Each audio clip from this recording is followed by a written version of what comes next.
Hey everyone, welcome back to Cooking with Calvin. Today we are going to get into some shrimp skewers. Perfect for summertime, do outside on the grill, or what we're going to do is oven bake them today, but I will put in references just in case you want to get it on that grill. We are going to do with metal skewers and with wooden skewers so that we can go through the techniques for both and different steps that you have to take for each of these. What we want to do first, before we do anything, we want to get our wooden skewers into some water. The reason we do this, and this is for oven or especially for grill, is the high heat will kind of burn the wood, it can kind of disintegrate, and then it's not a skewer, then it's just a platter of food with toothpicks in them, and that won't be as fun. So, we're going to let these soak in some water. You can also add a little bit of vinegar too if you want a good trick to get some acidity on the inside of your food as it's cooking. The reason it'll do that is because as it's slowly cooking on the grill or in the oven, it'll slowly heat up and you'll get kind of vapors and mist coming out of the soaked wood that will penetrate the inside, so you have nice flavor inside and out.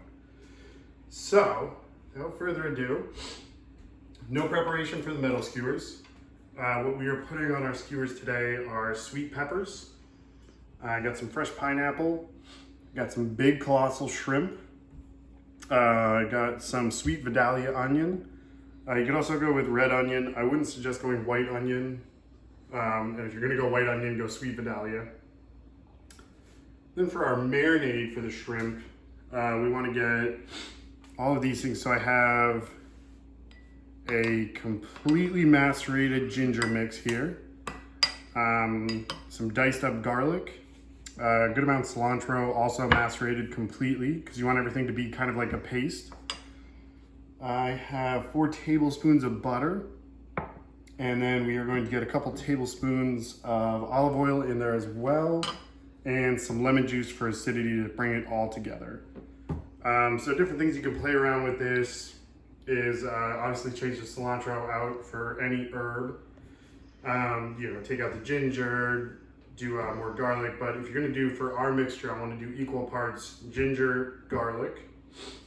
So let's get this marinade going. Get the melted butter going in there. And then you can just eyeball a couple tablespoons. Now you wanna make more than what you need to marinate the shrimp, which means make extra, because as this is cooking, we want to take a brush and brush the marinade on it more so you can really integrate those flavors into it. This is also a good thing to do. You can do the night before if you really, really want your skewers to pop with flavor. If you're going to do it on the grill, one thing is you would have to change this marinade around just a little bit because you want to avoid flare-ups on your grill. So extra virgin olive oil wouldn't fare as well because there is, open flames, high heat, stuff like that. So if you're going on the grill, chances are you might not even want to marinate your shrimp. Maybe just toss it in salt and pepper. And then once it comes off of the grill, put this almost as like a sauce over top of your skewers. You get the same flavor, but you won't get this almost chemical taste from the flare-ups that will happen with the open flames and the oils. So once we got that all mixed up, you can see everything's kind of emulsified together. The butter's mixed with the oil, completely changed color and texture. That's what we're looking for. So, we don't want to dump this all into the bowl because we don't want to put dirty shrimp marinade on top of our nice cooking clean shrimp. So we don't want to cross-contaminate there. What we're going to do is we're going to put a couple spoonfuls in, just enough to coat it. You're gonna reinforce these flavors as you're basting the entire skewer throughout the cooking process. Now, once you reach this step, if you are faint of heart, put on gloves, because you are going to have to manhandle some of this shrimp. So before we do that, we don't want to cross-contaminate our hands with our oven. So let's get the oven up to basically the highest temperature that you could possibly go. You could even do this on a broil setting if you so choose. My preference is just convection oven. But, you know, play around with it, try it out different ways. So we're gonna turn the oven on, and yeah. All right, so now we're at this stage, and you're probably thinking to yourself, Calvin, you said lemon juice in the marinade, but you haven't added the lemon juice. And I'm very glad that you asked that question. So we did not add the lemon juice because we don't want the acidity to essentially cook the shrimp while we're marinating it. We want it to be just cooked while it's in the oven, while it's on the grill. We don't want that cooking process to start before we put it into there. So lemon's gonna be one of the last things to go in. You gotta trust your palate.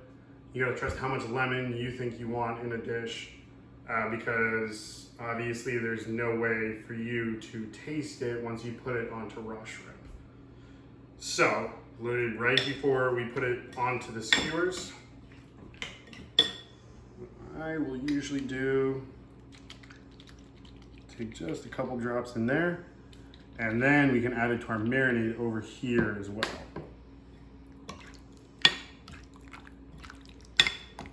And then this especially goes for if you're marinating it overnight. Any acidity in the marinade will start, if you've done a ceviche or anything like that, the acidity will start to cook the outside of these fishes. So we do not want that. So, skewer structure is very important. We need something that will not fall apart near the handle. Usually good with the onions.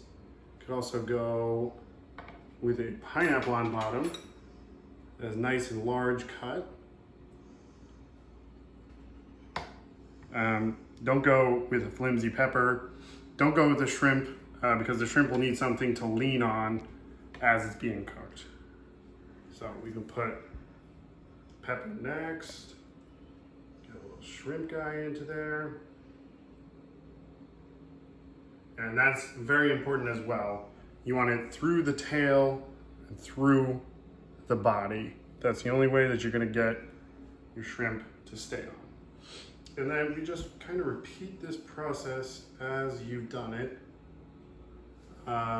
Just kind of visually, it's more appealing to do the same thing over and over on these than it is to kind of pick your own order. So pick your order and stay with the order that you're putting everything in.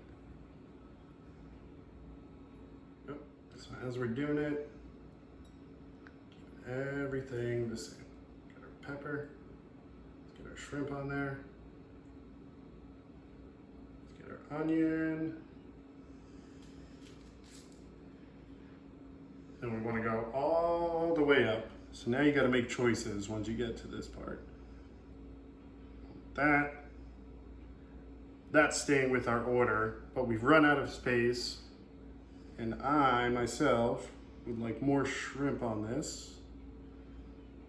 But shrimp cannot be the last thing because again, need something to hold it in. So get our big piece of pineapple, and that is that. What a beauty. So this we're gonna put right onto our sheet pan. We wanna get a little bit of oil on the bottom of our sheet pan so that we kind of get a sizzle effect. A awesome way to do this as well would be to get the sheet pan, put it with some oil on the bottom, and set it into the oven that's preheating. Then you can put it, and bottom's hot, top's gonna be hot from the oven. You got a faster cook time. You also got a better sear on it. Another option is to sear this in a pan before you put it into the oven. Finish it in the oven. But I think I'll go with the first option. Now we have all of our metal skewers. Let's move on to the wooden ones. A little bit trickier. Metal ones, they have handles at the bottom, so it prevents stuff from slipping off of the skewer, which helps you. But Sometimes we like to do wooden skewers. You know, they come in packs of 60, 50. Sometimes the other ones are dirty. So we need to know how to do these as well. So you want to go about 2 fingers width from the bottom of the skewer. That should give you just enough to get everything on there and make sure it doesn't slide off. So get it right about to there. And we follow the same principles. Put everything on in a certain order.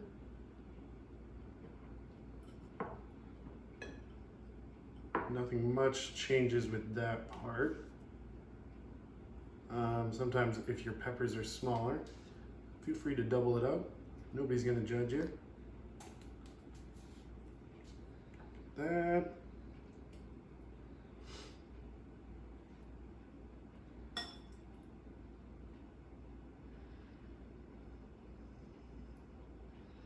All right. We're gonna play life on the wild side, have shrimp at the end of this one. Some other important things to remember if you are grilling with wooden skewers. Now that as we do this, put it down, you have 2 exposed areas of wood. Not gonna have any moisture coming off of the pineapples, the onions, the peppers, the shrimp. Not gonna have any extra moisture, so it's facing all of that really rigid heat. So you have to protect it if you're putting it on the grill. Now, what you can do with that is there is a couple different things, but all of those things involve aluminum foil. So, the 2 techniques are aluminum foil kind of deflects a lot of heat. It's not something that can carry heat very well. So, if this is the grill, we can fold our aluminum foil in half, put it right in front of us on the grill, heat right here, and then what we can do is we take our skewer, place it on the hot part of the grill, like this. And now that aluminum foil is making sure that no heat can get past it to cook this skewer right at the handle. So we're not gonna have that burning away, ashing up, no toothpicks in our food. You can do the same, you could have this here and you could have this over here if you feel like your tip is going to get burnt as well. But usually if you're taking up this much space and then this much space, your grill runs out here. So this tip will actually be over the edge of the grill. But you can just double up on aluminum foil here. The other thing, which is a little bit less desirable if you're doing a bunch of skewers, you got a sheet, rip it off, and then what you can do is basically wrap this around the end here. Now there is no way you are going to burn up your skewer end if you have it wrapped on that end and that end. But again, more time consuming. Probably end up using more aluminum foil than you need to, but you know, totally up to you. Those are the 2 options that I know of. So, but with oven baking, not a huge problem. The water that you're soaking all the skewers in will kind of dissipate little by little because you got it in the oven. So it's not as big of an issue. But if it is, just do the aluminum foil trick.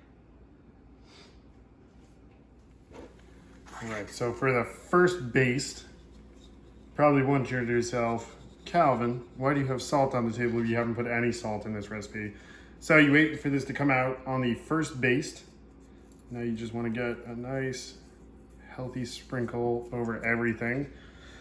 By doing this salting at the first base, you kind of allowed everything to cook just a little bit. So now the salt is going to combine with their juices instead of creating a crust on the outside. Which is optimal if that is what you're looking for. That's kind of what I prefer. So we get the salt on first. Now let's come in with our mixture. Let's get it for everything. We want all that flavor to be introduced to every element of this dish.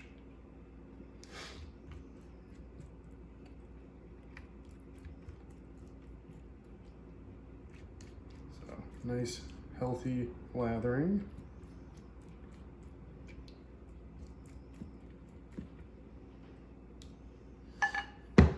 And let's get this back into the oven.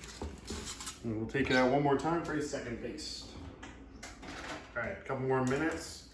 And now we want to perform a flip, which you would be doing constantly on the grill, but you only do it once in the oven.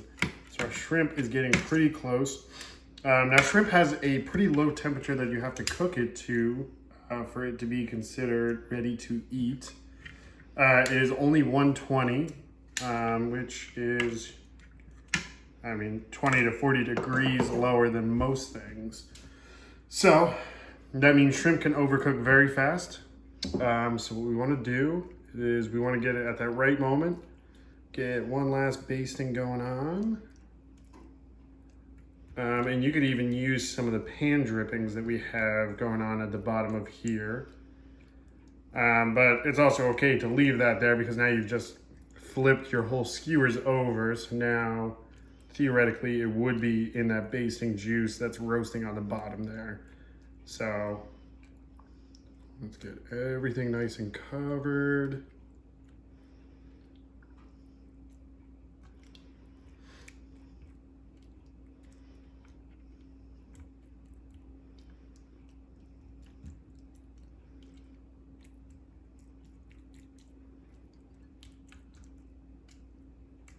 All right, let's get these back into the oven. All right, so I think total cook time, not long at all, maybe like 8, 10, 12 minutes, somewhere in that ballpark. But we have cooked the shrimp to perfect temperature.